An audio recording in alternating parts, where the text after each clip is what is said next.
In today's bike talk, we will talk about the bicycle hub. Now, what is a bicycle hub? A bicycle hub is a center part of our wheelset which composed of bearings, axle, and a hub shell. We have two types of bicycle hubs. The first one is the cassette type and the second one is the threaded type of hub.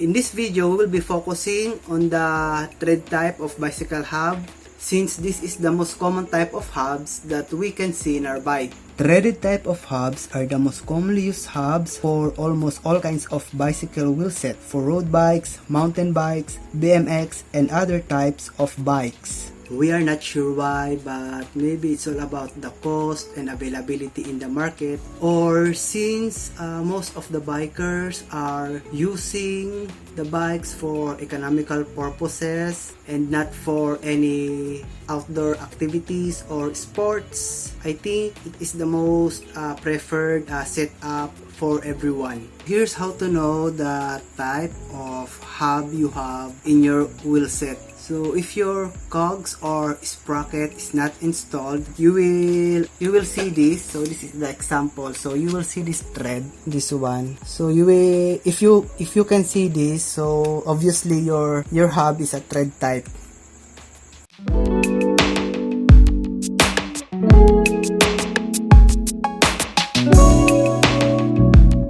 And if your cogs or sprocket is installed, the tool fitting will also rotate when you spin the sprocket. Now if you are planning to change your speed from 7 to 11, so you must also change your hubs. So your threaded hubs should be changed to cassette type of hubs because the threaded type hubs has a limited length clearance for the inner holes compared to the cassette type of hubs.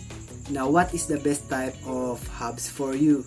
So if you have more budget, you need more speed, and you want to upgrade, then the cassette type will be the perfect hubs for you. But if you don't have enough budget, you are contented with your speed and your purpose is only just to ride and just for normal transportation, then threaded type will be the best choice for you. And that's our bike talk for our today's hubs topic, and thank you for watching, and don't forget to subscribe for my upcoming videos. Bye bye.